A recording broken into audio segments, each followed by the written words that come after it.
The gunshot echoed across the frozen valley as Nora Fletcher ducked behind the weathered trunk of a fallen pine, her breath forming clouds in the bitter winter air of 1879. She'd never imagined her 23rd birthday would end with her fleeing for her life through the snow-covered wilderness of northern New Mexico territory, miles from the safety of Pino's Altos. "I see her tracks. This way." The gruff voice of Rex Calhoun carried through the trees, sending a fresh wave of terror through Nora's body as she forced herself deeper into the forest, her boots sinking into knee-deep snow with each desperate step. 3 days ago, she'd been the respected schoolteacher of Pino's Altos, daughter of the late mining engineer Henry Fletcher. Now she was prey, hunted by the most dangerous gang in the territory after witnessing something she never should have seen. The Calhoun brothers murdering the territorial marshal in cold blood behind her father's old mining office. Nora pressed forward, fighting against the numbing cold that seeped through her woolen coat. The dress she wore beneath it, practical as it was for teaching, offered little protection against the biting wind that whipped down from the mountains. Her fingers, despite the gloves, had long since lost feeling, and she knew that even if she evaded the Calhouns, the wilderness itself might claim her life before morning. The snow began falling harder as the afternoon light faded. Nora could hear the occasional distant shouts of the outlaws as they tracked her through the forest. There were 3 of them: Rex, the oldest and most vicious; Miles, the tracker who could follow a ghost through a blizzard; and Jeb, the youngest, barely 20 but already with blood on his hands. A branch snapped behind her, much closer than she'd expected. Nora whirled around, nearly losing her balance in the deep snow.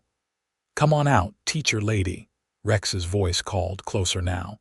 "You can't survive the night out here anyway. Make it easy on yourself." Nora bit back a sob and pushed forward, the mountains rising before her like jagged teeth against the darkening sky. She had no destination, no plan beyond staying ahead of the killers who pursued her. Pino's Altos was at least 15 miles behind her now, and the nearest settlement in this direction was Fort Bayard, still another day's journey even in good conditions. The light was fading fast when Nora spotted a ridge of snow ahead, unnaturally smooth against the chaotic forest floor. Perhaps it concealed a depression where she could hide, at least temporarily. With her remaining strength, she struggled toward it, praying for some kind of miracle. Her foot caught on a hidden root, sending her tumbling forward into the snow. Pain shot through her ankle as she tried to stand, and she realized with horror that she might have sprained it. The voices behind her grew louder, more excited they had seen her fall. "Got you now," Miles Calhoun's voice rang out triumphantly. Nora crawled desperately toward the snowdrift, tears freezing on her cheeks. This couldn't be how her story ended, not like this, not at the hands of men like the Calhouns. "There she is," Jeb shouted, and a bullet splintered the trunk of a tree just feet from her head. Nora closed her eyes, waiting for the next shot, when suddenly the world exploded in sound and fury. Multiple gunshots rang out in rapid succession, but they weren't aimed at her. From behind the massive snowdrift she'd been crawling toward, a tall figure rose like an avenging spirit, rifle steady in gloved hands as he fired with deadly precision at her pursuers. "Get down," the stranger commanded, his voice deep and steady even as chaos erupted around them. Nora pressed herself flat against the ground as more shots were exchanged. She heard a scream of pain, then angry shouts as the Calhouns retreated back into the trees. In the momentary silence that followed, Nora raised her head to see her unexpected savior crouching down beside her. His face was partially hidden by a thick woolen scarf, but his eyes were startlingly blue against his wind-burned skin. He wore the practical garb of a frontiersman, thick coat, sturdy pants tucked into well-worn boots, and a wide-brimmed hat crusted with snow. "Can you walk?" he asked, his voice softer now but still urgent. I think I twisted my ankle," Nora managed, her voice trembling from cold and fear. The man nodded once, then glanced back toward the forest where the outlaws had disappeared. "They'll be back once they regroup. We need to move now." Without waiting for her response, he slung his rifle over his shoulder and scooped Nora into his arms as if she weighed nothing at all. "I have a cabin about 2 miles from here," he said, already moving through the snow with surprising ease despite his burden. "Name's Henry Grayson. And you'd better have a good reason for bringing Rex Calhoun and his boys to my doorstep in the middle of winter." The journey to Henry's cabin was a blur of pain and cold for Nora. She tried to stay alert, knowing that the Calhouns could reappear at any moment, but the rhythmic motion of Henry's determined strides through the snow, and the warmth of his body against hers lulled her into a state of semi-consciousness. When she fully came to her senses again, they were approaching a small, sturdy cabin nestled against the side of a hill. Smoke rose from its stone chimney, promising warmth within. A lean-to stable stood nearby, where Nora could make out the shape of a horse shifting restlessly. "We made it," Henry said, his breath labored now from the exertion of carrying her through the deep snow. "But we're not safe yet. Those men aren't the type to give up easily." He kicked at the cabin door, which swung open to reveal a simple but orderly interior. A fire burned low in the hearth, and the single room contained a narrow bed, a table with 2 chairs, a cooking area, and shelves lined with supplies. It was the home of a man accustomed to living alone and providing for himself. Henry set Nora down gently on a chair near the fire and immediately moved to secure the door with a heavy wooden bar. He then went to each of the cabin's 2 small windows, checking that the wooden shutters were closed tight before returning to Nora's side. "Let me see that ankle," he said, kneeling before her and gently removing her snow-covered boot. His hands were large but surprisingly gentle as he examined her injury, his face now fully visible in the firelight. Nora studied him as he worked.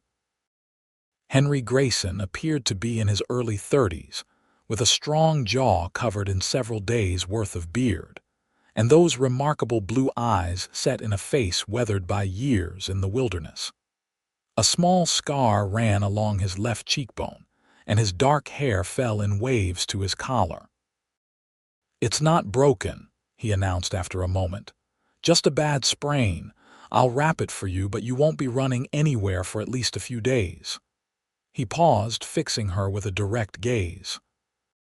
"Which means you'd better start explaining who you are and why those men want you dead badly enough to chase you into this God-forsaken country in the middle of winter." Nora swallowed hard, suddenly aware of how completely she was at the mercy of this stranger. Henry Grayson had saved her life, but she knew nothing about him. For all she knew, he could be as dangerous as the Calhouns in his own way. "My name is Nora Fletcher," she began, her voice steadier than she expected. "I'm the school teacher in Pino's Altos." Henry's eyebrows rose slightly. "Long way from town, school teacher." "I had no choice," Nora said, watching as he efficiently wrapped her ankle with a clean strip of cloth. 3 days ago, I was working late at the schoolhouse. It's next to my father's old mining office he passed last year, but the building is still there. I heard voices outside, men arguing. When I looked out the window, I saw Marshal Davis confronting the Calhoun brothers about cattle that had been stolen from the Hendersons' ranch. Henry's hand stilled momentarily, and let me guess, it didn't end well for the marshal. Nora closed her eyes briefly, the memory still horrifyingly fresh. Rex shot him without warning right in the chest. The marshal never even drew his weapon. I must have made a sound because they looked toward the schoolhouse. I ran out the back, but Miles saw me. She shivered. They've been hunting me ever since. Why didn't you go to the deputy marshal? Or leave town on the stage? Henry asked, finishing with her ankle and moving to add more wood to the fire. The deputy was away in Silver City, and the Calhouns were watching the roads and the stage depot. I managed to hide with a friend for the first night, but they started searching houses. I couldn't put anyone else in danger, so I decided to try reaching Fort Bayard on foot. She looked down at her bandaged ankle. I didn't account for the weather. Henry stood, towering over her as he considered her story. The Calhouns don't leave witnesses, he said finally, and they know these mountains better than most. They'll find this cabin eventually. Fear clutched at Nora's heart again. I'm sorry I've brought this trouble to you, Mr. Grayson. Perhaps if you could loan me your horse in this weather with that ankle, you wouldn't make it 5 miles. Henry shook his head decisively. No, we'll stay here tonight. I know a few tricks that might buy us some time. Tomorrow we'll figure out our next move. Nora watched as he moved around the cabin with purpose, gathering ammunition for his rifle and checking a revolver he took from a shelf. You seem familiar with situations like this, she observed cautiously. Henry's mouth twisted in what might have been a smile. Let's just say I've had my own run-ins with men like the Calhouns. He handed her a cup of water. Rest now. I'll keep watch. As night fell fully outside, the wind rising to a howl around the small cabin, Nora found herself studying her rescuer with growing curiosity. Henry Grayson moved with the quiet confidence of a man comfortable with himself and his surroundings. There was something in his manner, a watchfulness, a readiness that suggested he was more than just a frontiersman living alone in the wilderness. Were you a lawman? She asked finally as he cleaned his rifle by the firelight. Henry's hands never paused in their work. Once, he said simply. A long time ago. What happened? His blue eyes lifted to meet hers. I made a mistake. People died. I left. The stark honesty of his answer surprised her. Is that why you live all the way out here alone? Partly, he admitted. It's simpler this way. I hunt. I trap. I trade furs and meat in Fort Bayard a few times a year. No one expects anything from me, and I don't have to worry about failing anyone. Nora absorbed this, seeing the pain behind his matter-of-fact words. That sounds lonely. For the first time, Henry Grayson looked genuinely surprised. I suppose it is, he said after a moment, as if the thought had never occurred to him before. But loneliness is safer than the alternative. Before Nora could respond, a sound outside caught Henry's attention. He was on his feet instantly, rifle in hand, motioning for her to be silent. For several long moments, they both listened as the wind moaned around the cabin's walls. Then came the unmistakable sound of a branch breaking under weight, not the wind, but someone moving outside. They found us faster than I expected, Henry whispered, moving silently to extinguish the lantern, leaving only the dim glow of the fire to illuminate the cabin. Stay low and keep away from the windows. Nora's heart pounded as she slid from the chair to the floor, her injured ankle sending sharp pains up her leg despite the bandage. She watched as Henry positioned himself beside one of the small windows, carefully easing the shutter open just enough to peer outside. A gunshot shattered the night, the bullet splintering the window frame inches from Henry's head. He ducked down, muttering a curse. Grayson. Rex Calhoun's voice boomed outside. We know you're in there with the Fletcher woman. Send her out and maybe we'll let you live. Henry moved to Nora's side, his expression grim in the firelight. There are at least 2 of them out there, probably all 3. They've got us surrounded. What do we do? Nora whispered, fear clawing at her throat. Henry's jaw tightened. We have 2 choices. Make a stand here or try to slip away using my emergency exit. Emergency exit, he nodded toward the back of the cabin. This place used to be an old mining claim shelter before I took it over. There's a small tunnel that leads out to a ravine about 100 yards east. It's narrow and rough going, especially with your ankle, but it might be our best chance. Another shot hit the cabin wall, followed by Miles Calhoun's voice. You've got 1 minute, Grayson, then we burn you out. Henry made his decision. The tunnel it is. He moved quickly, dragging the narrow bed aside to reveal a trapdoor in the wooden floor. I'll go first and help you through. The passage is tight, so we'll have to move carefully. He lifted the trapdoor to reveal a dark opening barely large enough for a man to fit through. The smell of damp earth rose from below. Henry grabbed a small lantern, lit it from the fire, and lowered it into the hole. How did you know this was here? Nora asked as he helped her toward the opening. I chose this cabin precisely because of this tunnel, Henry replied, his voice low. A man in my position needs an escape route. Outside, they could hear the Calhouns moving closer to the cabin, their voices carrying in the night air as they coordinated their attack. The smell of smoke suddenly drifted through the cracks in the walls. They had started a fire against the cabin's exterior. Go now, Henry urged, helping Nora ease her legs into the tunnel opening. I'll be right behind you.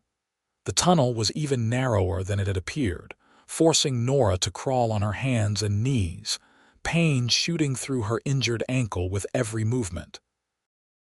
The earthen passage was shored up with old timbers at irregular intervals, evidence of its mining origins.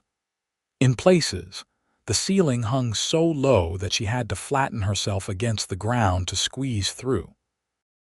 Behind her, Henry followed close, the light from his small lantern casting eerie shadows on the tunnel walls.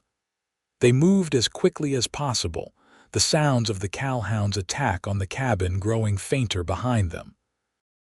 They had crawled perhaps 50 yards when a tremendous boom shook the earth around them, sending dirt and small rocks showering down from the ceiling. They've blown up the cabin, Henry said grimly. Move faster if you can. They'll discover the tunnel entrance soon.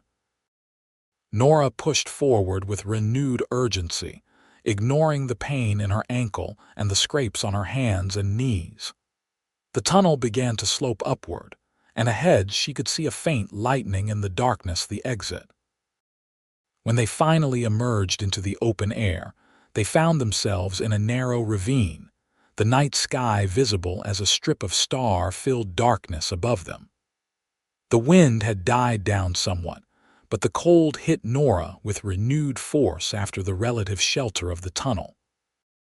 The cabin, Henry said, looking back toward a glow of firelight visible through the trees on the hillside behind them. Flames were now engulfing the small structure completely. I'm so sorry, Nora whispered, guilt washing over her at the destruction of his home. Henry shook his head, his expression unreadable in the dim light. It's just a cabin, can be rebuilt. He scanned their surroundings with practiced efficiency. We need to move. The horse is gone, they'll have found him in the lean-to, but we still have a chance if we can reach my winter cache.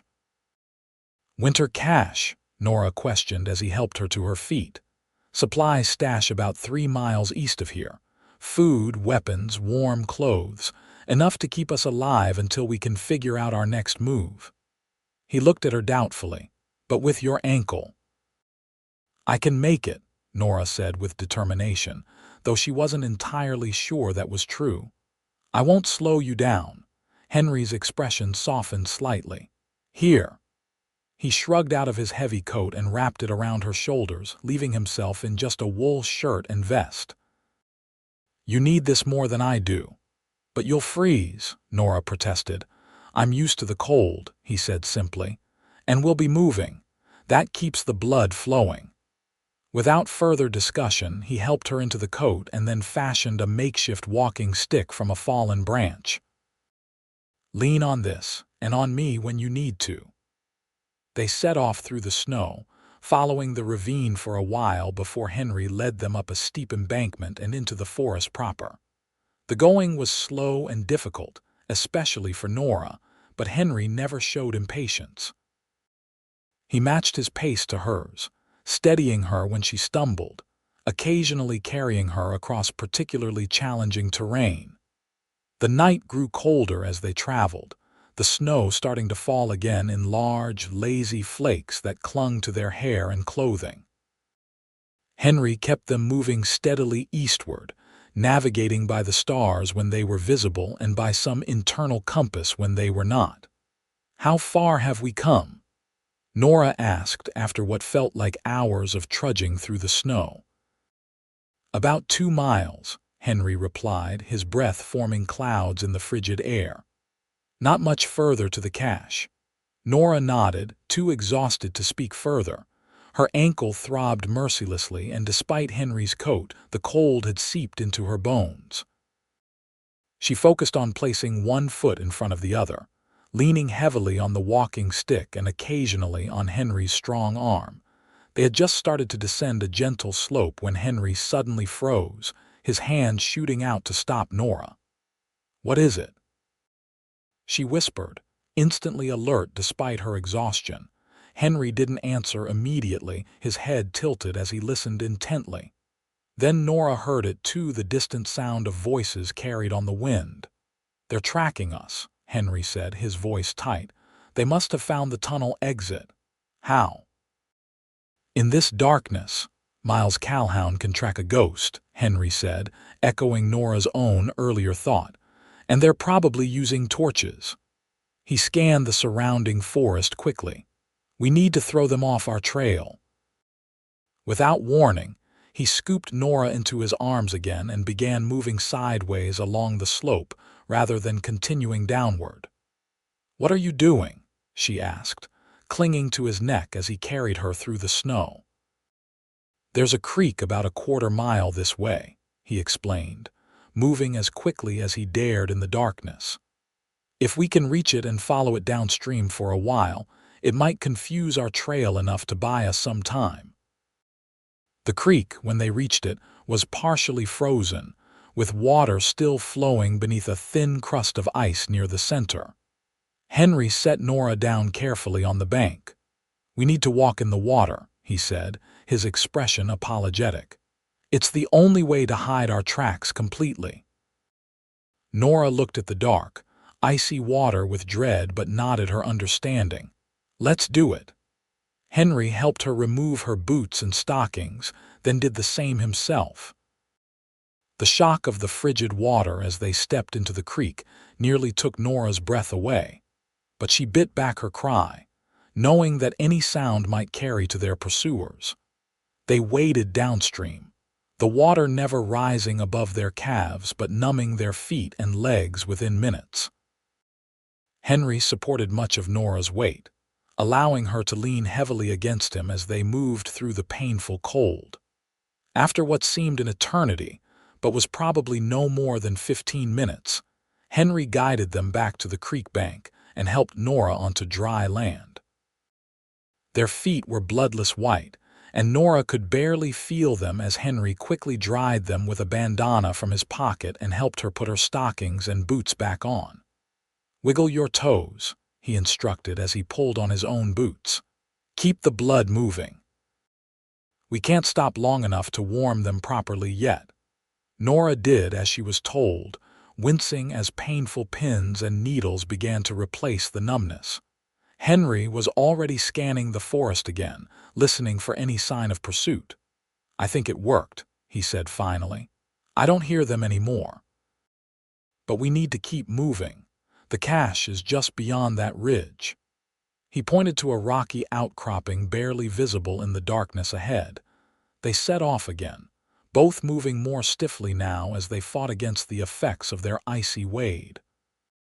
The snow continued to fall, covering their tracks almost as quickly as they made them, which Henry noted was both a blessing and a curse, good for hiding their trail, but making travel even more difficult. When they finally reached the rocky ridge Henry had indicated, Nora was nearly at the end of her endurance. Her sprained ankle felt as if it were on fire, and the rest of her body trembled with cold and exhaustion. "Almost there," Henry encouraged, his own voice rough with fatigue.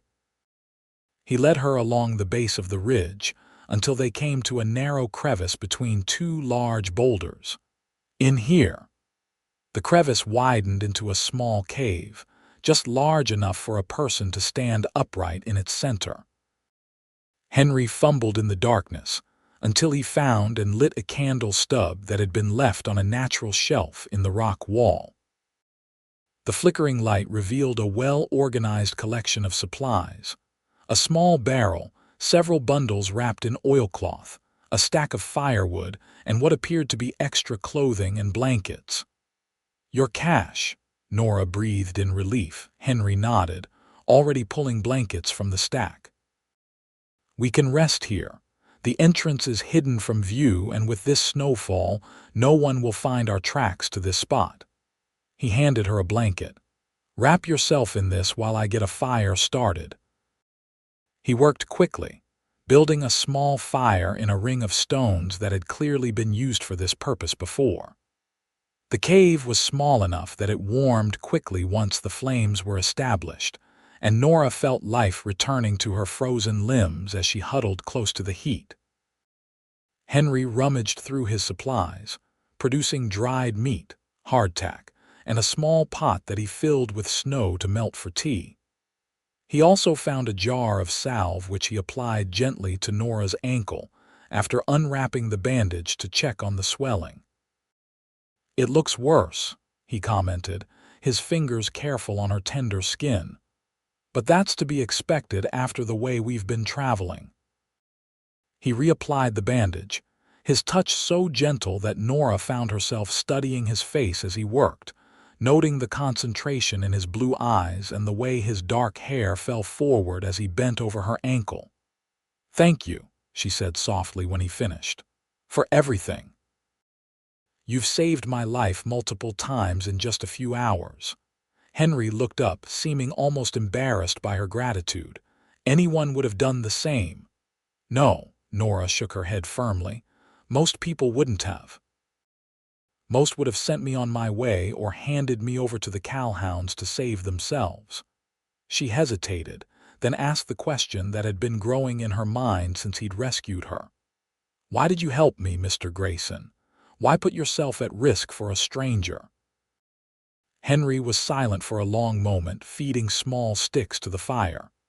"Henry," he said finally, "call me Henry, and I helped because—" He paused, seeming to search for the right words, "because there was a time when I didn't help someone who needed it. I've been trying to make up for that ever since, I suppose." The simple honesty of his answer touched something in Nora. "Will you tell me what happened? With your mistake, the one you mentioned before." Henry's jaw tightened, and for a moment Nora thought he wouldn't answer. But then he sighed, his shoulders dropping slightly. "I was a deputy U.S. Marshal based in Denver," he began, his voice low. 5 years ago, I was transporting a prisoner, a young man accused of robbing a bank. He claimed he was innocent, that he'd been set up by the real robbers." Henry's eyes grew distant, focused on some point in the past. "I didn't believe him. The evidence seemed clear, and he had a record of minor offenses." Henry paused, pouring the now boiling water into 2 tin cups and adding pine needle tea. "On the second night, we were ambushed by 3 men. They killed my prisoner, executed him right in front of me after saying he should have kept his mouth shut about who really robbed the bank." "The real robbers," Nora said softly. Henry nodded. "They shot me too, left me for dead. When I recovered, I learned that the young man had been telling the truth all along. There was evidence that came to light after his death that proved his innocence." His voice grew harder. "But by then it was too late. He was dead because I didn't listen, didn't protect him properly." "That wasn't your fault," Nora said, reaching out to touch his arm. "I was responsible for him," Henry replied, his eyes meeting hers, "just like I'm responsible for you now." He handed her a cup of tea. "Drink this. It will help warm you from the inside." Nora accepted the cup, understanding that the conversation about his past was over for now. "What's our plan?" she asked instead. "We can't stay here forever." "We'll rest until first light," Henry said, "then make our way to Fort Bayard. It's about 20 miles from here, a hard journey in these conditions, but we have supplies now, and there's an old trapper's cabin about halfway that we can use for shelter tomorrow night." "And then what? Will I be safe at Fort Bayard?" Henry considered this. "The fort has army officers who can protect you until the territorial authorities arrange for a proper investigation. The Calhouns are wanted men. Your testimony could finally bring them to justice." "If we make it that far," Nora said, unable to keep the worry from her voice. "We will," Henry assured her with a confidence that she found herself believing despite everything. "Now eat something, then get some sleep. I'll keep watch." Nora accepted the dried meat and hardtack he offered, suddenly aware of how hungry she was. They ate in companionable silence, the small fire casting flickering shadows on the cave walls around them. Despite the danger still lurking outside, Nora felt safer than she had since fleeing Pino's Altos 3 days earlier. When she had finished eating, Henry helped her arrange a bed of blankets near the fire. "Sleep," he urged. "You need to recover your strength." Exhaustion washed over Nora as soon as she lay down, the events of the day catching up with her all at once. The last thing she saw before closing her eyes was Henry sitting near the cave entrance, his rifle across his knees, his profile strong and watchful in the firelight. Nora woke to the soft gray light of dawn filtering through the cave entrance. For a moment she was disoriented, the events of the previous day seeming like a terrible dream. Then she tried to move and felt the sharp pain in her ankle, bringing reality rushing back. Henry was still seated near the entrance, though he had moved to tend the fire, which burned low now. He looked tired but alert, his eyes clear as they met hers. "Morning," he said, offering a small smile that transformed his serious face. "How's the ankle?" Nora carefully flexed her foot, wincing. "Still painful, but I think the rest helped." Henry nodded, coming to examine it himself. His hands were warm as he gently probed the swelling. "Better than I expected," he said. "Think you can travel today if we take it slow?" "Yes," Nora said with more confidence than she felt. She knew they couldn't afford to delay, not with the Calhoun still hunting them. Henry helped her sit up and offered her more tea and a breakfast of dried fruit and jerky from his supplies. As they ate, he outlined his plan for the day. "We'll head southeast, keeping to the higher ground where the snow isn't as deep. If we make good time, we should reach Sam Harker's old trapping cabin by nightfall. It's abandoned now, but solid enough to provide shelter for the night." "And the Calhouns?" Nora asked, the question that had been weighing on her mind. Henry's expression grew grim. "If we're lucky, last night's snowfall and our creek trick threw them off our trail completely. If not—" He checked the ammunition for his rifle. "I'll handle them if necessary." The calm certainty in his voice sent a shiver down Nora's spine. There was something both reassuring and slightly frightening about the competence with which Henry Grayson approached their desperate situation. After breakfast, Henry repacked his supplies, taking only what they would need for the journey to Fort Bayard. He found a heavy woolen shirt and a spare coat among his cache, offering the shirt to Nora to layer beneath her own clothing for extra warmth. "It's not exactly ladies' fashion," he apologized as she pulled it over her dress. Nora actually laughed at that, the sound surprising both of them. "I think we're well beyond worrying about fashion, Mr. Grayson Henry," she corrected herself. A ghost of a smile touched his lips. "I suppose we are. They set out as the day brightened around them, the world transformed by the fresh snow that had fallen overnight. Everything glittered in the morning light, the forest a cathedral of white draped trees and sparkling ice. Under different circumstances, Nora might have found it breathtakingly beautiful. Now, she could only see it as an obstacle to their safety. Henry fashioned a better walking stick for her, and with his support, Nora found she could move at a reasonable pace despite her injured ankle. They kept to the ridgelines where possible, as Henry had suggested, both for easier walking and to maintain a better view of their surroundings. As they traveled, Henry pointed out tracks in the snow: deer, rabbit, fox, and explained how to identify them. He showed her which plants could still be found beneath the snow that were edible or medicinal, and how to recognize the signs of changing weather in the clouds and wind. "How did you learn all this?" Nora asked after he demonstrated how to find north without a compass. "My father was a frontier scout for the army," Henry explained. "He taught me everything he knew about surviving in the wilderness. Later, as a marshal, I spent more time tracking fugitives through country like this than I did in towns or cities." "You're very good at it," Nora observed. "At surviving, I mean." Henry glanced at her, something unreadable in his eyes. "Surviving is easy enough. It's living that's proven more difficult."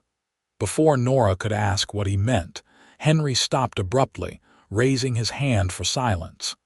He tilted his head, listening intently to something Nora couldn't hear. Then, without a word, he guided her behind the trunk of a massive pine tree and signaled for her to stay put. Henry moved forward alone, rifle ready, disappearing into the trees ahead. Nora waited, heart pounding, straining to hear whatever had alerted him. Minutes passed with excruciating slowness before Henry finally returned, his expression troubled. "Riders," he said quietly. "At least 2, maybe 3, about half a mile east of us, moving slowly like they're searching for something." "The Calhouns," Nora whispered. "Most likely. No one else would be out here in this weather." Henry looked around, considering their options. "We need to change direction, head more south than east for a while. It will add miles to our journey, but it might keep us clear of them." They altered their course, moving more cautiously now, Henry frequently stopping to listen and check for signs of pursuit. The day wore on, the brief beauty of the morning giving way to the hard reality of travel through the winter wilderness. Clouds moved in, gray and threatening, and the wind picked up, driving tiny ice crystals against their faces. Nora's ankle worsened as the day progressed, until each step sent shooting pains up her leg. She tried to hide her discomfort, but Henry's watchful eyes missed nothing. "We need to rest," he said finally, as the afternoon light began to fade. "There's a rock overhang ahead that will provide some shelter." The overhang proved to be a shallow depression in a rocky hillside, just deep enough to shield them from the wind and any watching eyes. Henry cleared away snow to create a small, sheltered space and helped Nora sit with her back against the rock wall. "We're making good progress," he assured her as he checked her ankle again. "But we won't reach Harker's cabin by nightfall as I'd hoped. We'll need to make camp soon." Nora nodded, fighting against the despair that threatened to overwhelm her. "I'm slowing you down." "No," Henry said firmly. "You're doing remarkably well for someone who's never lived in conditions like this." He rummaged in his pack and produced a small tin of hard candies. "Here. Sugar will help your energy." Nora accepted a candy with surprise. "You carry sweets with you." A faint blush colored Henry's weathered cheeks. "My one luxury," he admitted. "Peppermint helps me think clearly."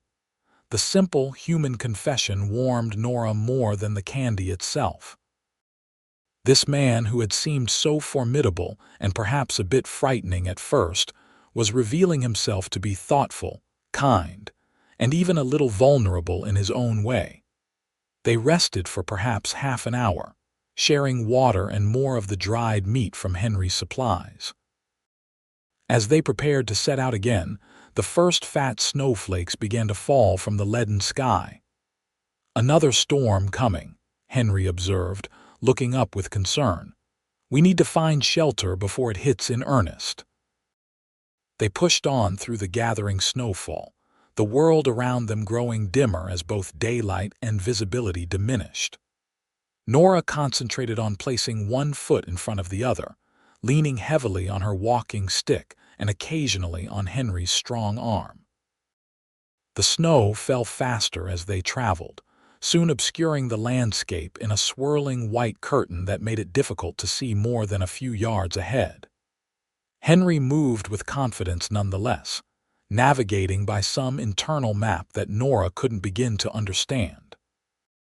"How do you know where we're going?" she asked, raising her voice against the rising wind. "I've hunted these mountains for years," Henry replied, his arm steady around her waist as he helped her over a fallen log. "Even in a snowstorm, certain landmarks remain.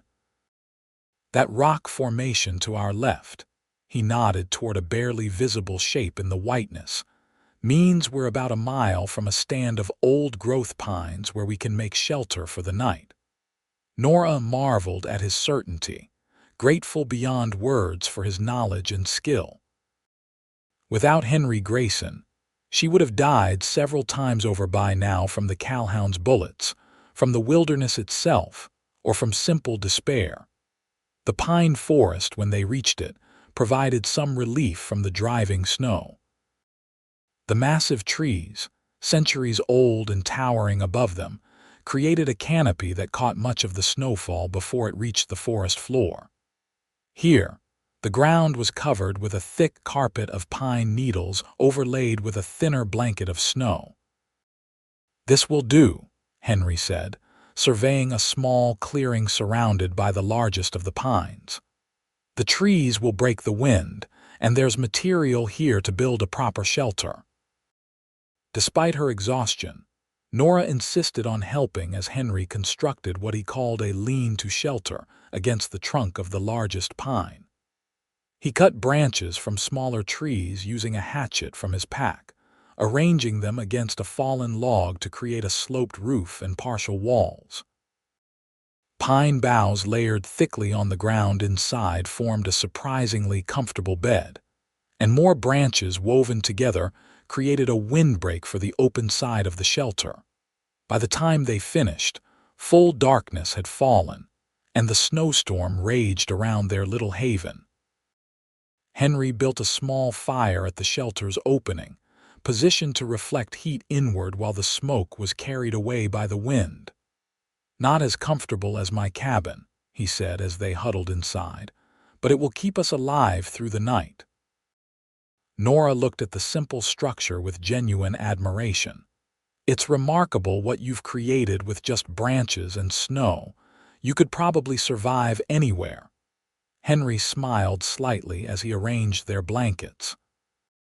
"My father used to say that nature provides everything you need to survive if you know how to look for it." "Your father sounds like a wise man." "He was," Henry said softly.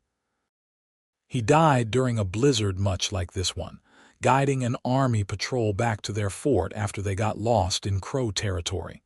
Got them all back safely, but the exposure was too much for him." He poked at the fire, his expression distant. "I was 17. "I'm sorry," Nora said, reaching out to touch his arm gently. "My father died last year mining accident. The doctor said his heart gave out, but I think it was really the loss of my mother the year before that killed him. They were so devoted to each other." Henry looked at her, his blue eyes reflecting the firelight. "Is that why you stayed in Pino's Altos?" "Because of your father, partly," Nora admitted. "After Mother died, he needed me. And then when he passed, the children at the school needed me. I'm their only teacher." She sighed, the reality of her situation hitting her anew. "I suppose I'll have to find a new position somewhere else now. I can never go back to Pino's Altos, can I?" Not until the Calhouns are brought to justice, Henry confirmed. But that might happen sooner than you think with your testimony. The territorial authorities have been wanting to capture them for years. And if they're never caught, the question hung between them in the firelit darkness. Henry was silent for a moment. Then I'll help you start somewhere new, he said finally. Somewhere they'll never find you. The simple promise, made without hesitation, brought tears to Nora's eyes. She brushed them away quickly, embarrassed by the display of emotion. You've already done so much for me. Henry shook his head. I've only done what anyone would do. No, Nora said firmly. What you've done, what you're doing, is extraordinary, Henry. Most men would have considered their duty fulfilled after the initial rescue, or certainly after their home was destroyed because of me. But you've never once complained or suggested that I'm not worth the trouble. Henry looked genuinely confused by her words. Of course you're worth it, he said, as if this was the most obvious thing in the world. You're brave, resilient, and you're trying to do the right thing despite the danger. How could I not help you? Nora stared at him, seeing beneath the hardened exterior to the fundamentally good man beneath. In that moment, something shifted between them, a recognition, perhaps, that they were no longer simply strangers thrown together by circumstance, but something more. They ate a simple meal from Henry's supplies as the storm continued to rage outside their shelter. The small fire kept the worst of the cold at bay, and the pine bough bed proved surprisingly comfortable. As exhaustion overtook them, Henry insisted that Nora take the spot furthest from the opening where it was warmest. I'll keep watch for a while, he said, settling himself near the fire where he could see out into the storm. Try to get some sleep. Nora was too tired to argue. Wrapped in blankets, with the scent of pine surrounding her and the solid presence of Henry Grayson between her and the wilderness, she drifted into the deepest sleep she'd had since fleeing Pino's altos. She woke once in the night, momentarily disoriented, to find that Henry had finally succumbed to sleep himself. He was still seated upright, but his head had drooped forward, his breathing deep and even. In sleep, the hard lines of his face softened, making him appear younger and more vulnerable. Nora watched him for a moment, struck by a sudden wave of tenderness for this complex man who had risked everything to save her. Then she closed her eyes and returned to her own dreams. Morning brought a transformed world.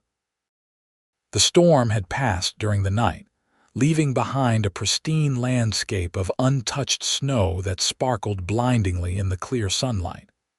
The air was so cold it hurt to breathe, but the sky above was a perfect, limitless blue. Henry was already awake and rebuilding the fire when Nora opened her eyes. He greeted her with a quiet good morning and handed her a cup of pine needle tea. "How's the ankle?" he asked as she stretched carefully. Nora tested it, surprised to find the pain had diminished somewhat overnight. "Better, I think. Still sore, but not as bad as yesterday." Henry nodded with satisfaction. "Good. We have a long way to go today." He hesitated, then added, "I scouted a bit while you were sleeping. No sign of the Calhouns, but that doesn't mean they've given up. The storm would have forced them to seek shelter too." They broke camp after a quick breakfast, Henry carefully obscuring any signs of their presence before they set out. The fresh snow made travel more difficult, but the clear weather meant they could move more directly toward their destination without fear of becoming lost. As they walked, Nora found herself studying Henry more closely than before. In the bright morning light, she noticed details she had missed previously, the way his eyes crinkled slightly at the corners when he was thinking, the scar on his left hand that matched the one on his cheekbone, the careful gentleness with which he helped her over difficult terrain, despite his obvious physical strength. "What?" he asked, catching her watching him as he scouted the path ahead. Nora felt herself blush. I was just thinking that you're not what I expected. Henry raised an eyebrow. And what did you expect? I'm not sure, she admitted. When I first saw you rising from behind that snowdrift like some avenging spirit, I thought you might be as dangerous as the men who were chasing me. But you're not like them at all. No. There was a wariness in his question. No, Nora said confidently. You use your strength to protect, not to harm. There's a kindness in you that they could never understand. Henry looked away, clearly uncomfortable with her assessment. I've done my share of harm, he said quietly. More than you know. Perhaps, Nora conceded. But I judge people by their actions now, not their past. And everything you've done since we met has been to help me, often at great risk to yourself. Henry didn't respond, but something in his expression softened slightly, and when he helped her across a particularly deep snowdrift a few minutes later, his hand lingered on hers a moment longer than necessary. They traveled steadily through the morning, making good progress in the clear weather. The landscape gradually changed as they moved southeast, the rugged mountains giving way to more gently rolling terrain. They were entering the transition zone between the high country and the lower elevations that would eventually lead to Fort Bayard. Around midday, they paused to rest in the shelter of a rock formation that Henry called the Sentinels, two tall pillars of weathered stone standing like watchful guardians on a small rise. From this vantage point, they could see for miles across the snow-covered landscape. Henry shared the last of their jerky and dried fruit as they sat side by side, backs against sun-warmed stone. Harker's cabin is about 4 miles ahead, he said, pointing toward a distant line of trees. We should reach it well before dark if we keep this pace. Nora nodded, grateful for the rest but anxious to continue their journey. Every mile they traveled brought them closer to safety and further from the Calhouns. Tell me about your life in Pino's Altos, Henry said unexpectedly as they prepared to move on. Before all this happened. Surprised by his interest, Nora considered the question. It was quiet, she said finally. Peaceful for the most part. I taught at the schoolhouse 6 days a week. We had 28 children this year, ranging from 5 to 16. On Sundays, I played piano for the church services, and in the evenings, I often read or wrote letters to friends back east. Sounds lonely, Henry observed, echoing her own words to him from the night before. Nora smiled slightly at the turnaround. Perhaps it was a bit. After my parents died, I didn't have much family left, just the community, really. She paused, thinking. But I was content, I think. I felt useful. The children needed me. Were you ever married? Henry asked, then immediately looked embarrassed. Forgive me, that's too personal a question. No, it's all right, Nora assured him. No, I've never married. There was someone once back in Santa Fe where I grew up. Thomas Wilcox, a lawyer. We were engaged briefly, but... She shrugged. He wanted a wife who would be content with social gatherings and charity committees, not teaching in a mining town. When my father's investments failed and he moved us to Pino's Altos to work the mines, Thomas and I parted ways. Henry was watching her carefully. Do you regret it, not marrying him? Nora considered this honestly. No, she said finally. I don't think we would have suited in the long run. I've always been too independent for the life he wanted. She looked at Henry curiously. What about you? Were you ever married? A shadow passed over his face. Yes, once. Her name was Sarah. She died in a fire while I was away on martial business.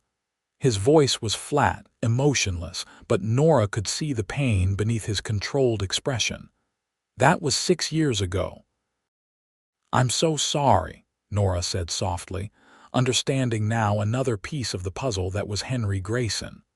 Loss had shaped them both. Henry stood abruptly, signaling an end to the conversation. We should keep moving. The weather's holding for now, but that could change quickly in these mountains. They set off again, the personal moment between them fading as they returned their focus to the journey ahead. Yet something had shifted. Nora thought a deepening of understanding, perhaps, or the beginning of trust that went beyond their immediate circumstances. The afternoon passed uneventfully as they made their way toward Harker's cabin. The cold remained intense, but the bright sunshine made it more bearable than the previous day's storm. Nora's ankle continued to improve with the steady walking, though by late afternoon it was throbbing again from the exertion. They were within sight of the tree line Henry had pointed out earlier when he suddenly stopped, raising his hand for silence. His body tensed, and Nora immediately recognized the alertness that had preceded their previous encounters with danger. "What is it?" she whispered, her heart racing. Henry didn't answer immediately, his eyes scanning the terrain ahead with fierce concentration. Then, to Nora's surprise, he relaxed slightly. "Deer," he said, pointing to a barely visible movement at the edge of the distant trees. "A good sign means there's likely no one else around. Deer have better senses than most humans." Nora released the breath she'd been holding. "You had me worried for a moment." Henry gave her a sidelong glance, a hint of apology in his expression. "Force of habit. In my experience, it's better to be cautious without cause than careless even once." They continued toward the tree line, and as they drew closer, Nora could make out the shape of a small cabin nestled among the pines. It was a simple structure, not unlike Henry's destroyed home but smaller and more weathered, with a sagging roof and a stone chimney that listed slightly to one side. "Harker's place," Henry confirmed as they approached. "Not much to look at, but the walls are solid, and it has a fireplace that still draws well enough." The interior of the cabin was dusty and showed signs of occasional use by passing travelers, a common courtesy of the frontier, where shelter was left open for those in need. There was a crude bed frame in one corner, a small table with a single chair, and a fireplace that took up most of one wall. Animal pelts hung from pegs along another wall, left behind by the original owner or subsequent visitors. Henry immediately set about making the place habitable, clearing debris from the fireplace and checking for any unwanted wildlife that might have taken up residence. Finding none, he began building a fire while Nora swept the floor with a makeshift broom of bound twigs. By the time darkness fell, they had transformed the abandoned cabin into a reasonably comfortable shelter. The fire burned steadily in the hearth, casting a warm glow throughout the single room. Henry had found an old Dutch oven in a corner and was using it to prepare a stew from the last of their provisions, and some dried herbs he'd discovered hanging from the rafters. "How do you know this place?" Nora asked as she sat on the edge of the bed, which they had covered with fresh pine boughs and their blankets. Henry stirred the stew, the firelight highlighting the strong planes of his face. "Sam Harker was a trapper who worked these mountains for nearly 40 years. He was ancient when I first met him, must have been close to 70 then. He taught me some of my best trapping techniques." A fond smile touched Henry's lips.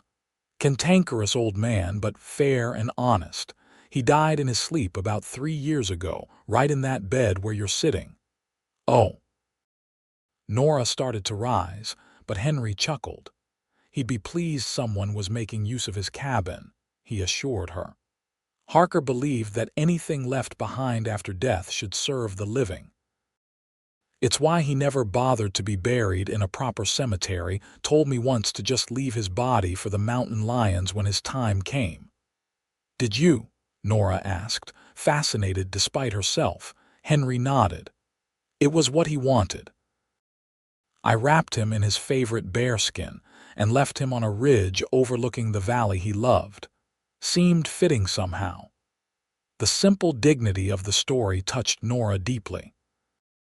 There was a different kind of honor out here in the wilderness, harsher, perhaps, than the civilized world she knew, but in some ways more honest. They ate the stew directly from the Dutch oven, sharing the single spoon Henry had in his pack. The simple meal tasted better than any fine dining Nora had experienced in Santa Fe, hunger and gratitude lending it flavors no chef could replicate. After they had eaten, Henry checked Nora's ankle again, noting with satisfaction that the swelling had continued to decrease. "Another day's rest would be ideal," he said, "but we can't afford the delay. The Calhouns are still out there and our supplies are running low." "How far to Fort Bayard from here?" Nora asked. "About 12 miles, Henry replied. "A long day's journey in these conditions, but possible if we start at first light." Nora nodded her understanding. "Then that's what we'll do." They sat in comfortable silence for a while, watching the fire and listening to the occasional crack of branches outside as the temperature dropped further. The howl of a distant wolf punctuated the night, followed by the answering calls of its pack. "They're beautiful animals," Henry commented, seeing Nora's expression, "and they generally avoid humans unless desperate. That pack is probably tracking the same deer we saw earlier." "You love it out here, don't you?" Nora observed. "Despite the dangers and the hardships." Henry considered this. "Yes," he said finally. "There's a clarity to life in the wilderness. Every day presents direct challenges that must be met. Survival depends on your skills, your knowledge, and sometimes just your will to continue. It's honest in a way that civilization often isn't." "But lonely," Nora said softly. Henry met her eyes across the firelit room. "Yes," he acknowledged. "Lonely." There was something in his gaze that made Nora's heart beat faster, a vulnerability perhaps, or a question he couldn't quite bring himself to ask. The moment stretched between them, filled with unspoken possibilities. Then Henry stood abruptly. "You should get some sleep. I'll take first watch, then wake you in a few hours." "Henry," Nora said, his name still feeling new on her lips, "you need rest too. We haven't seen any sign of the Calhouns all day. Perhaps they've given up the chase." "Perhaps," Henry said, though his tone made it clear he didn't believe it. "But I'll feel better keeping watch all the same." Recognizing the stubborn set of his jaw, Nora didn't argue further. She arranged the blankets on the bed and removed her boots, though she kept the rest of her clothing on against the cold that seeped through the cabin's walls despite the fire. As she drifted toward sleep, she watched Henry through half-closed eyes. He sat in the chair near the window, rifle across his knees, his profile strong against the firelight. There was something profoundly comforting about his presence, this man who had become, in the space of 2 days, the person she trusted most in the world. Her last conscious thought before sleep claimed her was that she was falling in love with Henry Grayson, and what a complicated, impossible thing that might prove to be. Nora woke to the gray light of pre-dawn and the sound of movement in the cabin. Opening her eyes, she saw Henry already preparing for their departure, packing their few belongings efficiently. "Morning," he said when he noticed her watching him. "There's coffee." He nodded toward a battered tin cup sitting on the hearth stones near the fire. Nora sat up, pleasantly surprised. "Coffee? Where did that come from?" "Found a stash in an old canister under a floorboard," Henry explained. "Sam always did have hiding places for his treasures. It's probably years old, but still better than pine needle tea." The coffee was indeed old and bitter, but Nora savored it nonetheless, appreciating both the warmth and the familiar comfort of the drink. As they shared a sparse breakfast of the last of their supplies, Henry outlined the day's journey. "We'll follow Coldwater Creek for the first few miles," he said, sketching a rough map in the cabin's dirt floor with a stick. "It runs southeast toward Fort Bayard. The terrain is easier along the creek bed, Though we'll have to be cautious, it's the most obvious route, so if the Calhounds are still tracking us, that's where they might look." "And if we encounter them?" Nora asked, voicing the fear that had never quite left her mind. Henry's expression hardened. "Then I'll deal with them." He checked his rifle and revolver methodically. "But with luck, we'll reach the fort before nightfall without incident." They set out as the first true light of day touched the eastern horizon, the world around them still and silent in the grip of winter. Nora's ankle felt better after the night's rest, allowing her to move more freely than before, though she still relied on the walking stick Henry had made for her. The creek Henry had mentioned was partially frozen but still flowing beneath a crust of ice in its center. They followed its winding course as it cut through the landscape, the terrain gradually descending as they moved southeast. The weather remained clear, though clouds gathering on the western horizon suggested another storm might be approaching. They traveled in companionable silence for the most part, conserving energy for the long journey ahead. Occasionally, Henry would point out something of interest: animal tracks in the snow, a particular plant or tree, or a landmark that helped him navigate. Nora absorbed these lessons eagerly, finding herself increasingly fascinated by Henry's deep knowledge of the natural world. Around midday, they stopped briefly to rest in a sunny clearing. Nora sat on a fallen log while Henry scouted ahead, returning with a handful of rose hips that he offered to her. "For energy," he explained. "They're high in things the body needs, especially in winter." Nora accepted them gratefully, the tart taste unusual but not unpleasant. "You're a wealth of knowledge, Henry Grayson," he shrugged, looking almost embarrassed. "Just practical experience. Anyone who lives out here long enough learns these things." "No," Nora shook her head. "It's more than that. You have a gift for understanding this land, for reading it like others read books." Henry considered this, then said quietly, "I had good teachers. My father, old Sam Harker, even the Crow Scouts I worked with during my martial days. But mostly I learned by making mistakes and living to correct them." As they prepared to continue their journey, Henry suddenly froze, his head tilted in the listening posture that Nora had come to recognize as a warning. She immediately fell silent, watching as he scanned their surroundings with intense concentration. "Someone's coming," he whispered after a moment.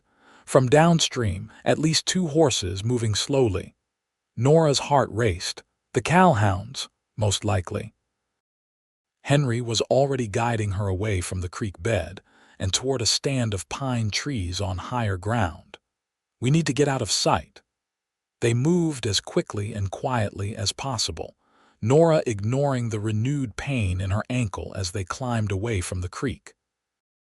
Henry found a position behind a fallen tree that offered both concealment and a clear view of the approach from below.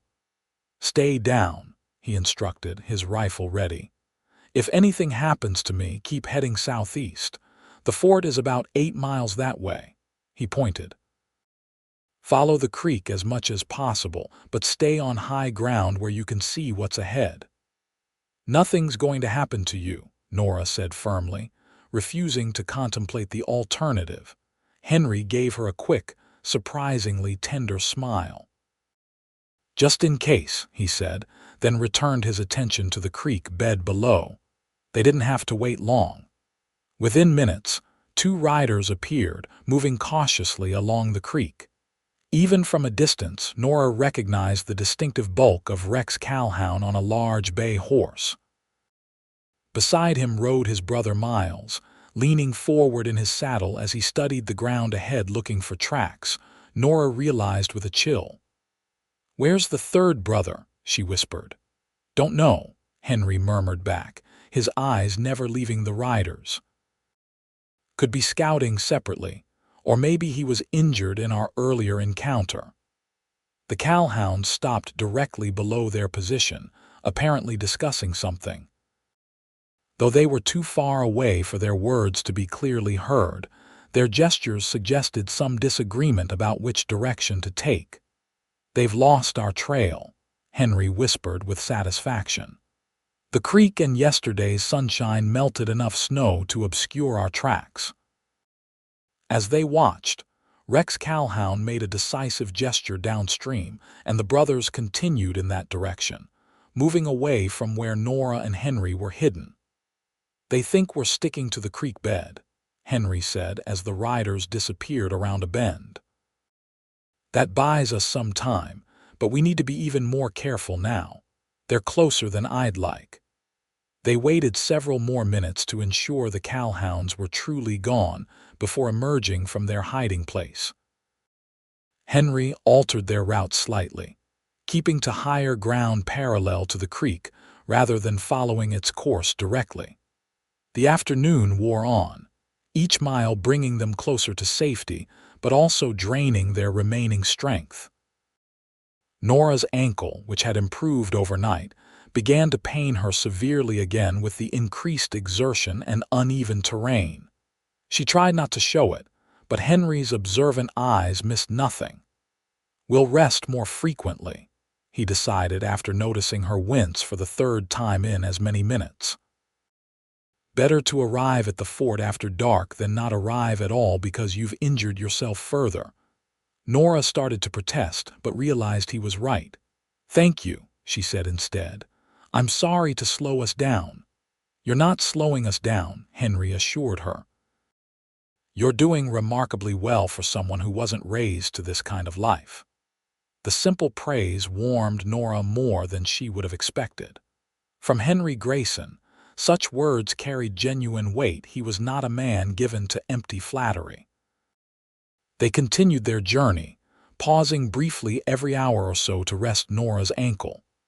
The clouds that had been gathering to the west gradually spread across the sky, dimming the afternoon light and bringing a bitter chill to the air. "Snow coming," Henry observed, glancing up at the leaden sky. "We need to make better time if possible." Nora nodded her understanding and pushed herself harder, gritting her teeth against the pain. They had come too far, endured too much, to fail now because of her weakness. The landscape gradually changed as they continued southeast, the wilderness giving way to more open country. Occasionally, they spotted signs of human presence: an old fence line, the remains of a campsite, a crude trail cutting across their path. "We're getting closer to civilization," Henry confirmed when Nora remarked on these changes. "Fort Bayard should be visible from the next ridge if the weather holds." The thought of reaching safety at last gave Nora renewed energy. They climbed the ridge Henry had indicated, the exertion leaving them both breathing hard in the thin, cold air. At the top, Henry pointed to a distant collection of buildings nestled in a valley perhaps 4 miles away. "Fort Bayard," he said, satisfaction evident in his voice. "We'll make it before dark if we push on." Nora stared at the distant fort with a mixture of relief and unexpected sadness. Their journey was nearly over, which meant her time with Henry was coming to an end as well. The realization affected her more deeply than she would have anticipated just days ago. As they stood on the ridge, the first snowflakes began to fall, gentle at first but quickly increasing as the storm moved in from the west. Henry frowned at the darkening sky. "We'd better hurry," he said. "This looks to be a significant storm."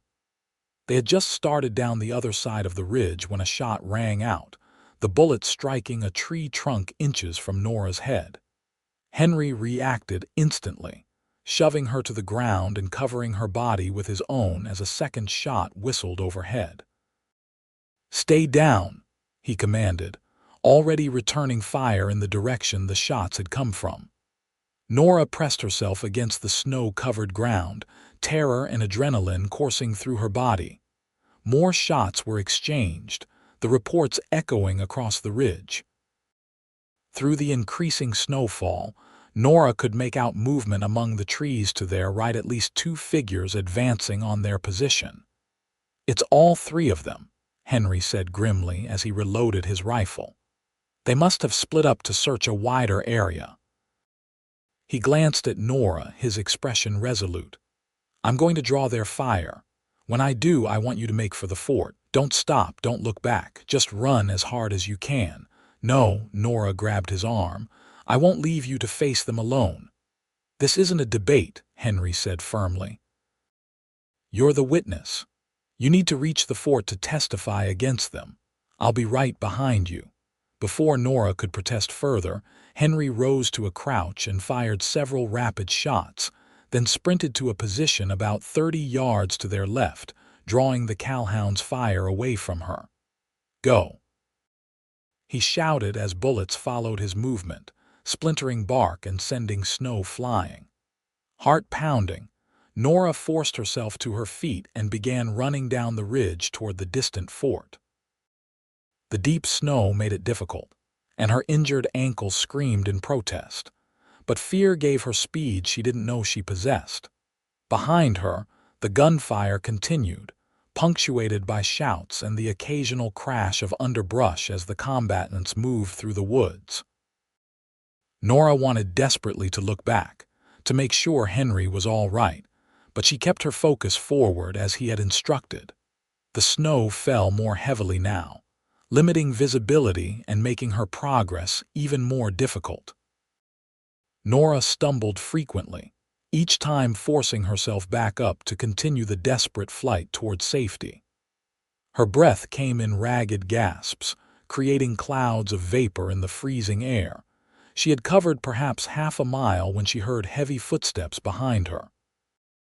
Risking a glance over her shoulder, she saw with horror that Jeb Calhoun, the youngest brother, had broken off from the others and was pursuing her directly. His face was contorted with rage as he raised his pistol. Nora threw herself sideways just as he fired, the bullet passing through the space where she had been a moment before. She scrambled behind a large rock, frantically searching for some way to defend herself or escape. Jeb advanced slowly, a cruel smile spreading across his young face. "Nowhere to run now, teacher lady," he called. "Time to finish this." Nora pressed herself against the rock, mind racing. She had no weapon, no means of defending herself. If she ran, Jeb would shoot her in the back. If she stayed, he would execute her where she stood. Either way, she was about to die. The sound of a horse's hooves pounding through the snow came so suddenly that both Nora and Jeb turned in surprise toward the source. Through the swirling snow, a rider emerged at full gallop, rifle raised. It was Henry, mounted on what Nora recognized as Rex Calhoun's bay horse. Before Jeb could react, Henry fired.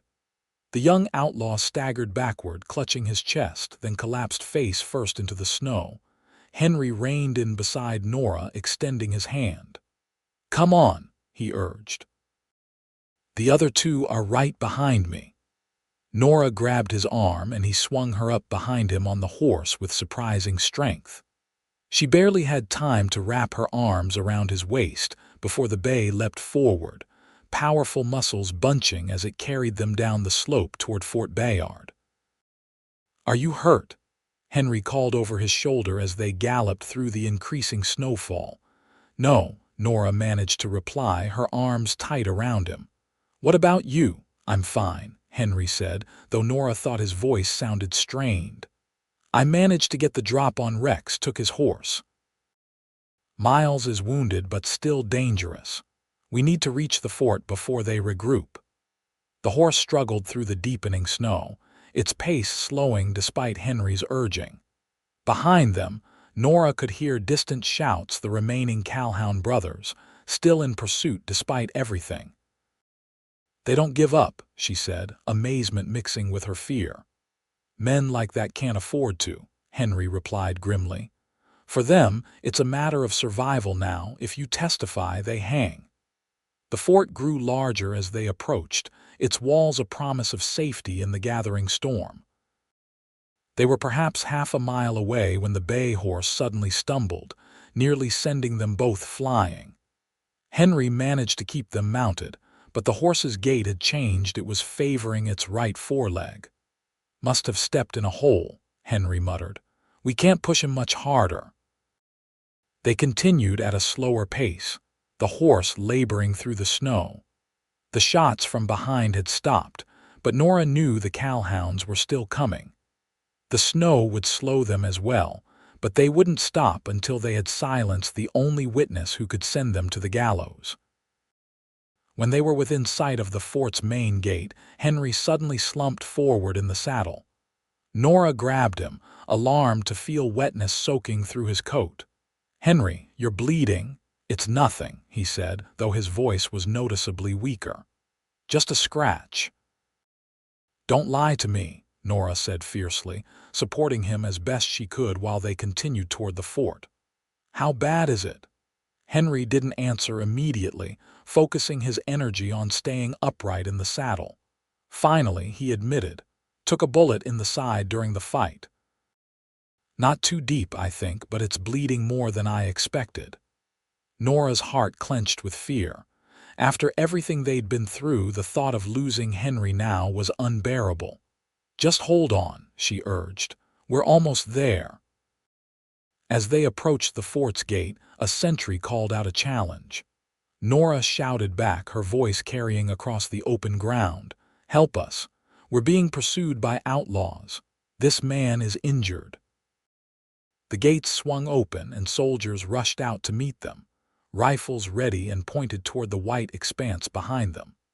Strong hands helped Nora and Henry down from the exhausted horse as others scanned the perimeter for signs of pursuit. "The Calhoun gang," Henry managed to tell the sergeant who approached them. "They murdered Marshal Davis in Pino's Altos. This woman is a witness. They've been hunting her for days." The sergeant nodded sharply.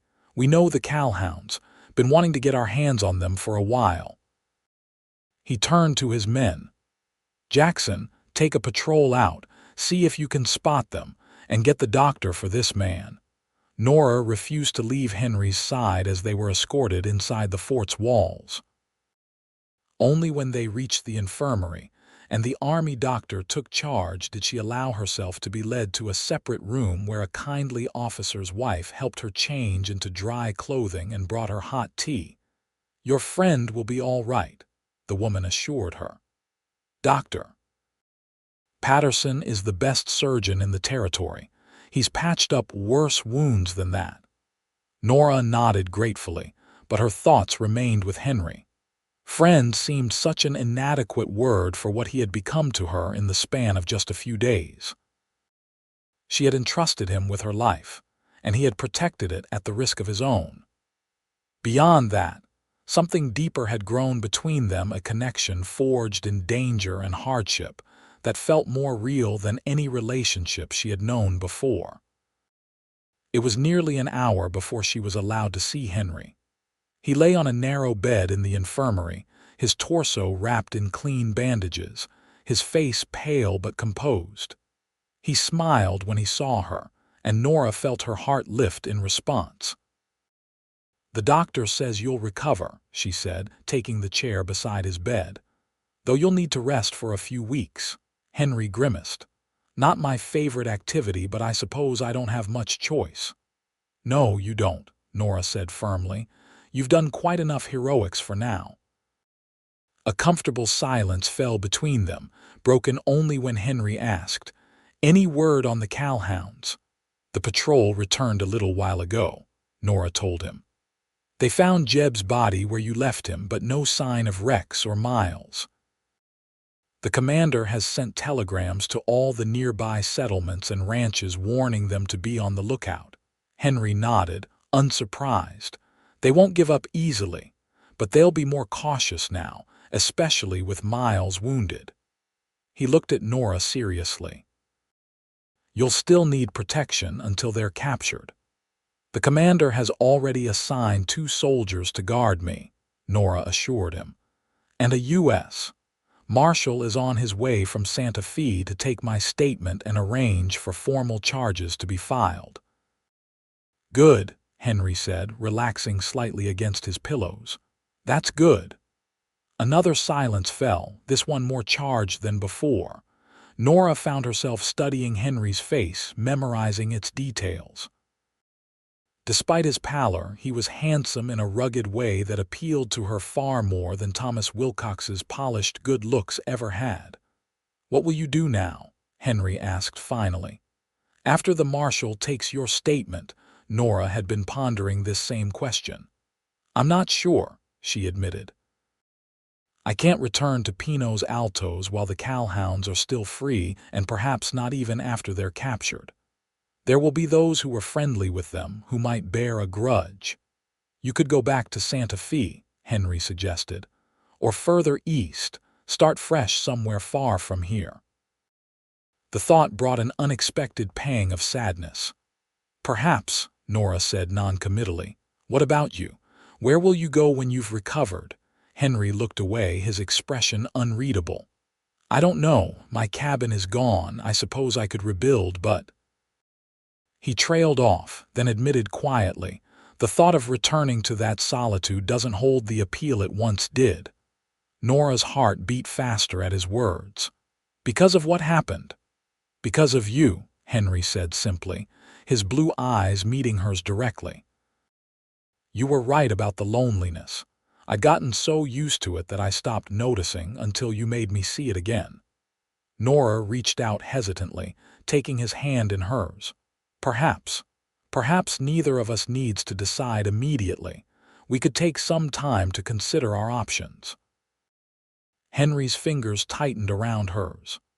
"I'd like that," he said softly, "over the next 2 weeks, as Henry recovered from his wound and Nora gave her formal statement to the U.S. Marshall, who arrived from Santa Fe, they spent much of their time together at Fort Bayard. The commander had generously provided Nora with quarters in his own home, while Henry remained in the infirmary until the doctor declared him well enough to move to the officers' quarters. During those days, they talked more freely than they had during their desperate journey through the wilderness. Nora learned about Henry's childhood in Colorado, his years as a marshal, and the tragedy that had sent him into self-imposed exile. In turn, she shared stories of her own life, her education in Santa Fe, her parents' love story, her hopes and disappointments. In the evenings, they often sat together on the infirmary porch, watching the sunset over the mountains where they had so recently fought for their lives. Sometimes they were joined by officers or their wives, but frequently they were alone, sharing a companionable silence that grew increasingly comfortable. 3 weeks after their arrival at Fort Bayard, news came that Rex Calhoun had been captured near the Arizona border. Miles had died of his wounds before they reached safety, and with Jeb already dead, the notorious Calhoun gang was finished at last. "You're free now," Henry told Nora as they walked slowly around the fort's perimeter that evening.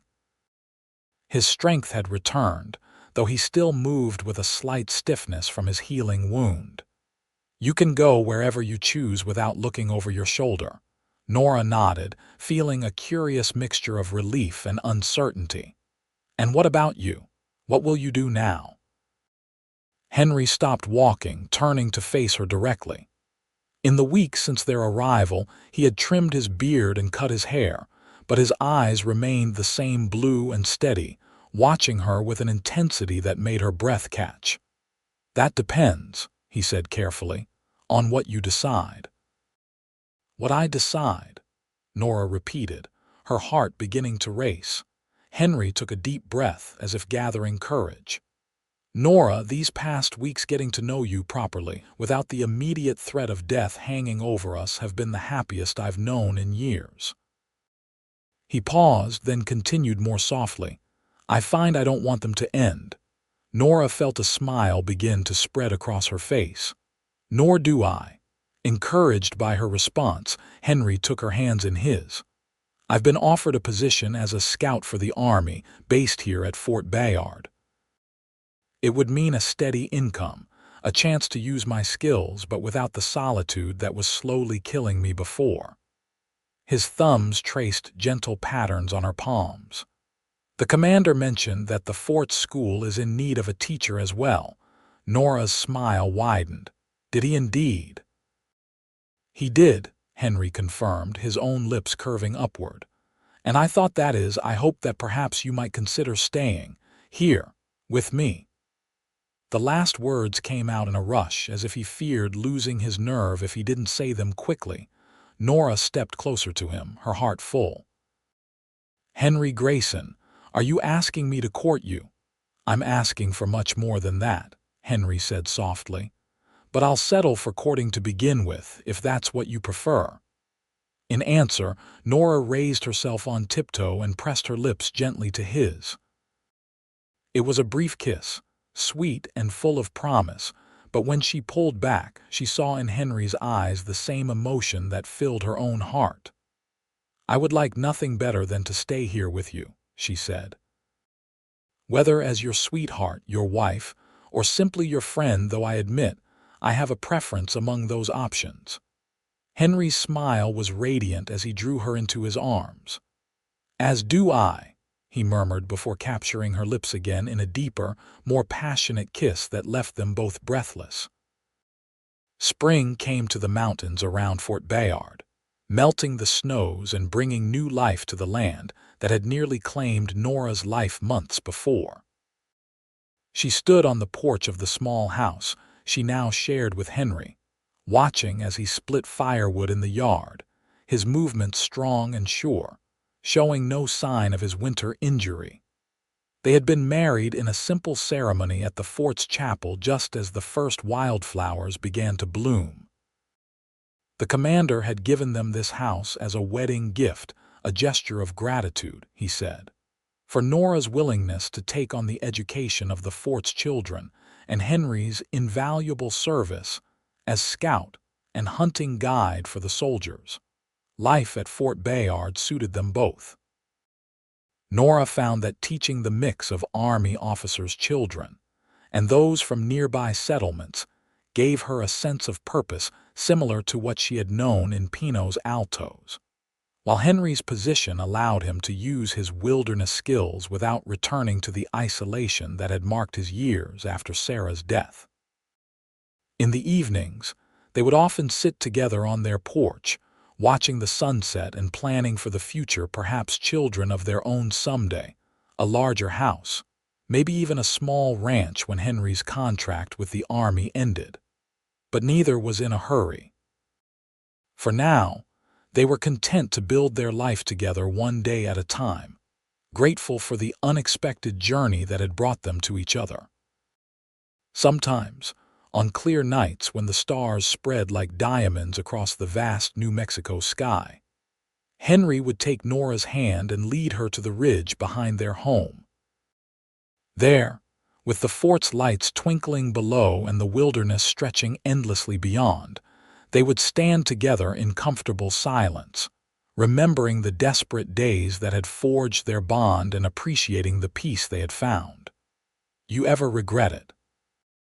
Nora asked one such night, nestled against Henry's side as they gazed out over the landscape. Helping me that day, taking on the Calhouns, losing your cabin. Henry's arm tightened around her waist. Never, he said with quiet certainty. Everything I lost led me to everything I found. He looked down at her, his eyes reflecting starlight. And what I found is worth more than anything I had before. Nora raised her face for his kiss, thinking how strange and wonderful life could be, how a moment of terrible danger had ultimately led to such profound happiness. The outlaws had chased her into the frozen wilderness, and a cowboy had ambushed them from behind a snowdrift.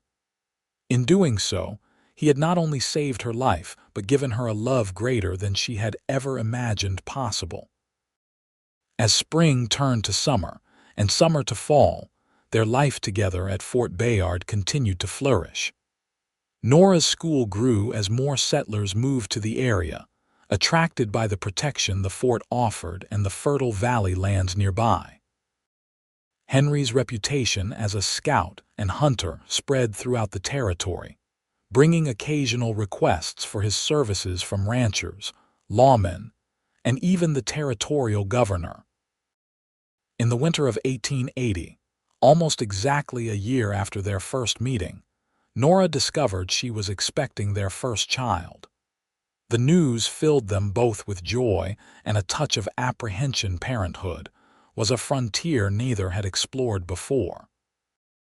"A son," Henry declared confidently as he laid his hand on Nora's still flat stomach one evening. "He'll have your intelligence and my outdoorsmanship." "Or a daughter," Nora countered, smiling, "with your courage and my stubbornness." "Either way," Henry said, pulling her close, "the child will be loved beyond measure." Their son, Frederick Henry Grayson, was born on a crisp autumn day in 1881. He had Henry's blue eyes and Nora's determined chin, and from his earliest days showed signs of inheriting both his father's affinity for the natural world and his mother's quick mind. As young Frederick grew, so did the settlement around Fort Bayard. What had been a military outpost with a few scattered homes became a proper town, with a general store, a hotel, and eventually a proper schoolhouse built specifically for Nora's growing number of students. Henry, still serving as scout for the army, but increasingly taking on the role of informal lawman for the civilian settlement, suggested they build a home of their own on a piece of land about a mile from the fort, close enough for convenience, but with enough space around it to satisfy his need for a connection to the wilderness. The house they built was larger than their fort quarters but still modest: 3 bedrooms, a spacious kitchen where Nora enjoyed experimenting with cooking, and a wide porch that wrapped around 3 sides, perfect for watching sunsets or approaching storms. Henry insisted on including one special feature: a stone fireplace in the main room, constructed from rocks he personally gathered from the creek bed where they had waded to escape the Calhouns years before. "A reminder," he told Nora, "of how close we came to losing everything before we even knew what we had." As the years passed, their family grew again with the birth of their daughter, Sarah Eleanor, named partly for Henry's first wife in a gesture that Nora had suggested, and that had brought tears to Henry's eyes when she proposed it. "A way of honoring the past while embracing our future," Nora had said, and Henry had kissed her with a depth of feeling that still took her breath away after years of marriage. Their children grew strong and healthy in the clean mountain air, equally at home in their mother's schoolroom and on horseback with their father, exploring the wilderness that had once nearly claimed Nora's life, but now provided a playground for her children's adventures. By 1889, a decade after that fateful winter meeting, Henry and Nora Grayson had become respected fixtures in the community that had grown up around Fort Bayard. Henry, having finally left Army service, now served as the town's sheriff, while Nora had been appointed headmistress of the school that now employed 3 additional teachers. On the 10th anniversary of the day Henry had rescued Nora from the Calhouns, they returned to the site of his old cabin, now long reclaimed by the wilderness. The journey, once so desperate and frightening, was now a pleasant 2-day ride on good horses, with their children old enough to accompany them. As 8-year-old Frederick and 6-year-old Sarah explored the ruins of the cabin under their father's watchful eye, Henry took Nora's hand and led her to the now barely visible Snowdrift, where he had waited in ambush that winter day. "I never told you," he said quietly, "but I almost didn't stop here that day. I was on my way back from Fort Bayard, tired and wanting nothing more than my own fireside. I heard gunshots in the distance and nearly convinced myself it was none of my concern. Nora squeezed his hand, imagining how differently their lives might have unfolded if he had made that choice. "What changed your mind?" Henry looked at her, his blue eyes as clear and direct as the day they had first met, though now surrounded by the lines that a decade of smiling had etched into his tanned face. "I heard a woman's voice, just a cry, carried on the wind, and something in me couldn't ignore it." He shook his head, still seeming amazed by the memory. "So I waited behind that snowdrift, thinking I'd scare off whoever was causing trouble. I never expected to find your future wife being chased by notorious outlaws." Nora finished for him, smiling. Henry laughed, the sound warming her heart as it always did. "Exactly. But from the moment I saw you even dirt-smudged, half-frozen, and terrified, there was something that told me my life was about to change forever." Nora leaned against him, watching their children play in the meadow that had once held Henry's cabin. "Do you ever miss it?" she asked. "The solitude, the simplicity of life out here." Henry considered the question seriously. "Sometimes," he admitted. "There are days when the responsibilities of sheriff and husband and father feel heavy, when I remember the freedom of answering to no one but myself." He tightened his arm around her waist. "But then I think of what that freedom cost me, the loneliness, the emptiness of days that blended into each other without meaning or purpose." He turned to face her fully, his expression solemn but his eyes full of warmth. "What I have now, you, Frederick, Sarah, our home, our place in the community, it's a different kind of freedom. The freedom to love and be loved, to make a difference in the lives of others, to build something that will outlast me." Nora rose on tiptoe to kiss him, marveling at how this man still made her heart race after a decade of marriage. "I do believe that's the longest speech I've ever heard you make, Henry Grayson." Henry grinned, the expression transforming his face in the way that had first made Nora realize she was falling in love with him. "Well, 10 years with a schoolteacher was bound to improve my eloquence eventually." Their children's shouts drew their attention back to the present, and they spent the rest of the day exploring the area. Henry showing Frederick and Sarah the cave that had sheltered them during their flight, the creek where they had waded to throw off the Calhouns, the ridge from which they had first seen Fort Bayard in the distance. That night, camped in a meadow near the ruins of the cabin, with their children sleeping soundly in a small tent Henry had brought for them, Nora and Henry lay together under the stars, the same stars that had watched over them during their desperate journey a decade earlier. "Thank you," Nora said softly as Henry's arms held her close against the mountain chill. "For what?"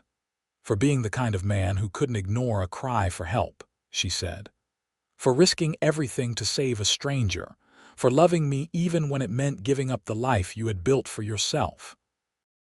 Henry kissed her gently. "Loving you was the easiest decision I ever made," he said. "And everything that came after our children, our home, the life we've built together has only proven how right that decision was." As they drifted toward sleep, wrapped in each other's arms under the vast New Mexico sky, Nora reflected on the strange and wonderful path that had brought them to this moment. A path that had begun in terror and desperation, but had led to a love deeper and more enduring than she could have imagined possible. The outlaws had chased her into the frozen wilderness, and a cowboy had ambushed them from behind a snowdrift. And in that moment of violence and fear, the first seeds of a lifetime of love had been planted, seeds that had grown into the rich, full life they now shared together.